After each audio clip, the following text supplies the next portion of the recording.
Welcome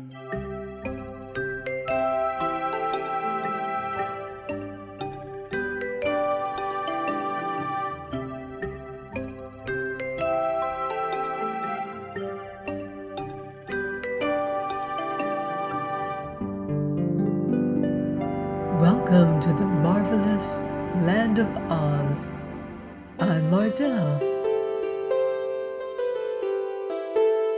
reading The Patchwork Girl of Oz by L. Frank Baum.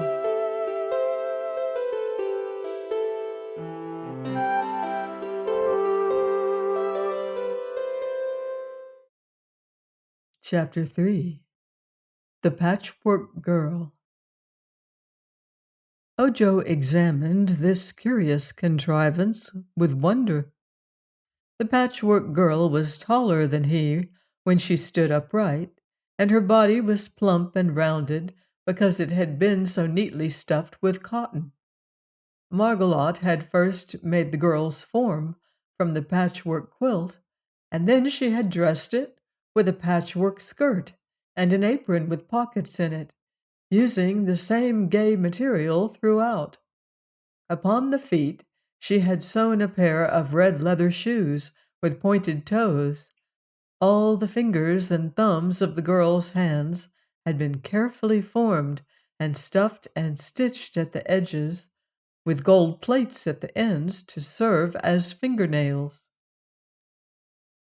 "She will have to work when she comes to life," said Margolotte. The head of the Patchwork Girl was the most curious part of her. While she waited for her husband to finish making his powder of life, the woman had found ample time to complete the head as her fancy dictated, and she realized that a good servant's head must be properly constructed. The hair was of brown yarn and hung down on her neck in several neat braids. Her eyes were two silver suspender buttons cut from a pair of the magician's old trousers, and they were sewed on with black threads which formed the pupils of the eyes. Margolotte had puzzled over the ears for some time, for these were important if the servant was to hear distinctly, but finally she had made them out of thin plates of gold, and attached them in place by means of stitches through tiny holes bored in the metal. Gold is the most common metal in the land of Oz, and is used for many purposes because it is soft and pliable. The woman had cut a slit for the Patchwork Girl's mouth, and sewn 2 rows of white pearls in it for teeth, using a strip of scarlet plush for a tongue. This mouth Ojo considered very artistic and lifelike, and Margolotte was pleased when the boy praised it. There were almost too many patches on the face of the girl for her to be considered strictly beautiful, for one cheek was yellow and the other red, her chin blue, her forehead purple, and the center where her nose had been formed and padded, a bright yellow. "You ought to have had her face all pink," suggested the boy. "I suppose so, but I had no pink cloth," replied the woman. "Still, I cannot see as it matters much, for I wish my Patchwork Girl to be useful rather than ornamental. If I get tired looking at her patched face, I can whitewash it." "Has she any brains?"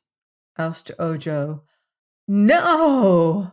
I forgot all about the brains!" exclaimed the woman.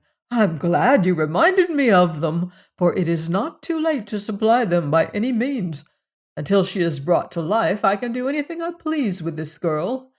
But I must be careful not to give her too much brains, and those she has must be such as are fitted to the station she is to occupy in life. In other words, her brains mustn't be very good." "Wrong," said Unc Nunkie. "No, I'm sure I'm right about that," returned the woman. "He means," explained Ojo, "that unless your servant has good brains, she won't know how to obey you properly, nor do the things you ask her to do."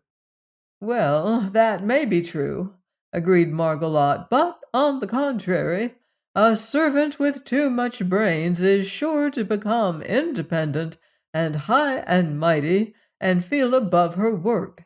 This is a very delicate task, as I said, and I must take care to give the girl just the right quantity of the right sort of brains.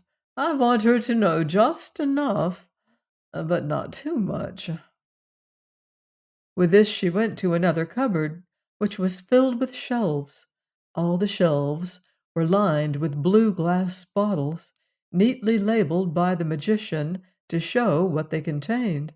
One whole shelf was marked brain furniture, and the bottles on this shelf were labeled as follows: obedience, cleverness, judgment, courage, ingenuity, amiability, learning, truth, posy, self-reliance. "Let me see," said Margolotte. "Of those qualities she must have obedience first of all," and she took down the bottle bearing that label and poured from it upon a dish several grains of the contents. "Amiability is also good, and truth." She poured into the dish a quantity from each of these bottles. "I think that will do," she continued, "for the other qualities are not needed in a servant." Unc Nunkie, who with Ojo stood beside her, touched the bottle marked cleverness. "Little," said he. "A little cleverness? Well, perhaps you are right, sir," said she, and was about to take down the bottle, when the crooked magician suddenly called to her excitedly from the fireplace. "Quick, Margolotte, come and help me." She ran to her husband's side at once and helped him lift the 4 kettles from the fire. Their contents had all boiled away, leaving in the bottom of each kettle a few grains of fine white powder. Very carefully the magician removed this powder, placing it all together in a golden dish, where he mixed it with a golden spoon. When the mixture was complete, there was scarcely a handful all told. "That," said Dr. Pipt in a pleased and triumphant tone, "is the wonderful powder of life, which I alone in the world know how to make.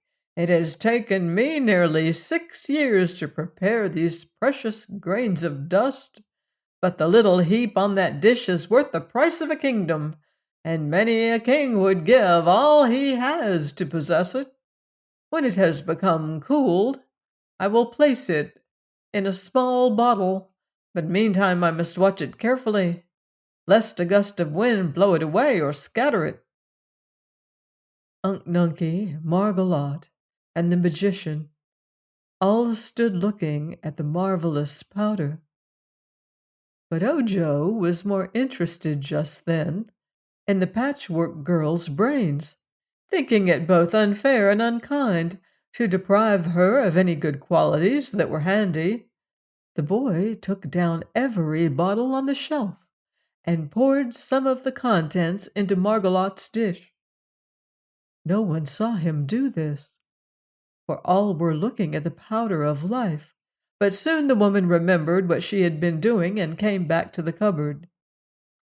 "Let's see," she remarked, "I was about to give my girl a little cleverness, which is the doctor's substitute for intelligence, a quality he has not yet learned how to manufacture." Taking down the bottle of cleverness, she added some of the powder to the heap on the dish.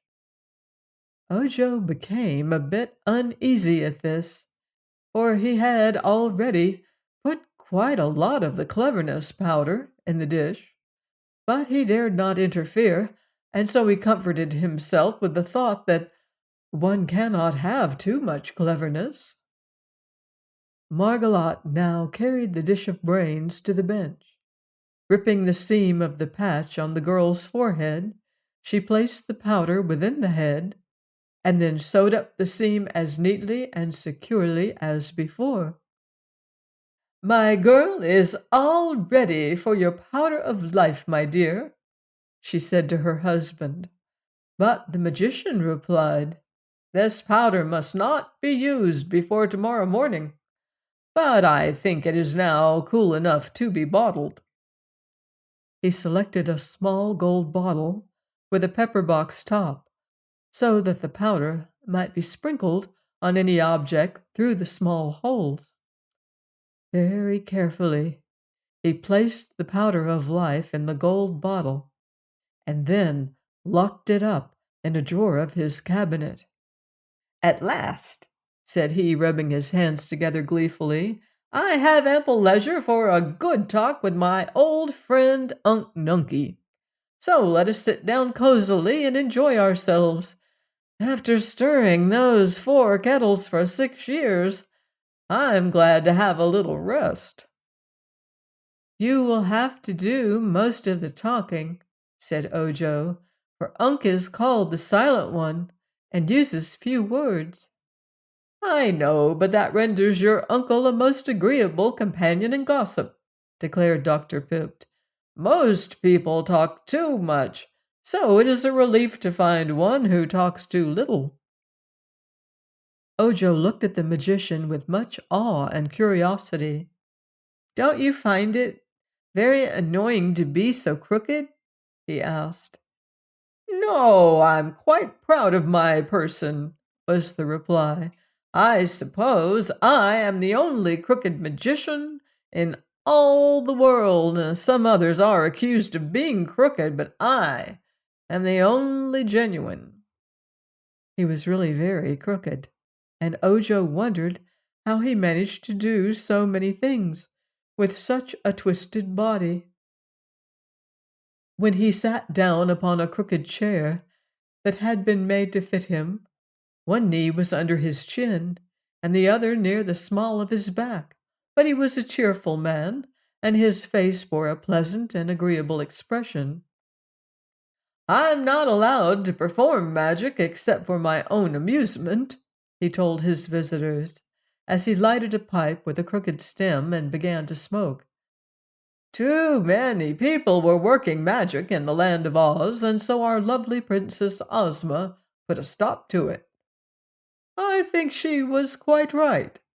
There were several wicked witches who caused a lot of trouble, but now they are all out of business, and only the great sorceress, Glinda the Good, is permitted to practice her arts, which never harm anybody. The Wizard of Oz, who used to be a humbug and knew no magic at all, has been taking lessons of Glinda, and I'm told he's getting to be a pretty good wizard. But he is merely the assistant of the great sorceress. I've the right to make a servant girl for my wife, you know, or a glass cat to catch our mice, which she refuses to do. But I am forbidden to work magic for others or to use it as a profession." "Magic must be a very interesting study," said Ojo. "It truly is," asserted the magician. "In my time I've performed some magical feats that were worthy of the skill of Glinda the Good. For instance, there's the powder of life and my liquid of petrifaction, which is contained in that bottle on the shelf yonder over the window." "What does the liquid of petrifaction do?" inquired the boy. "Turns everything it touches to solid marble. It's an invention of my own, and I find it very useful. Once 2 of those dreadful Kallidas, with bodies like bears and heads like tigers, came here from the forest to attack us. But I sprinkled some of that liquid on them, and instantly they turned to marble. I now use them as ornamental statuary in my garden. This table looks to you like wood, and once it really was wood, but I sprinkled a few drops of the liquid of petrifaction on it, and now it is marble. It will never break nor wear out." "Fine," said Unc Nunkie, wagging his head and stroking his long gray beard.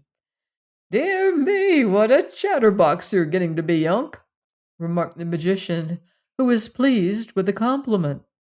But just then there came a scratching at the back door, and a shrill voice cried, "Let me in! Hurry up, can't you? Let me in!"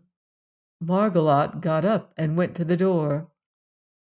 "Ask like a good cat, then," she said. "Meow. There, does that suit your Royal Highness?" asked the voice in scornful accents. "Yes, that's proper cat talk," declared the woman and opened the door.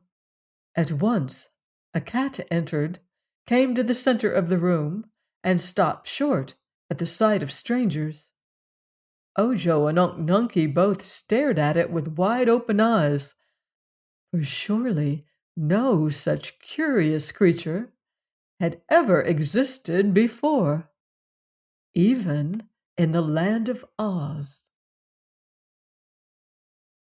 Please join me next time for more magical adventure here on the marvelous land of Oz. Goodbye for now. See you in Oz.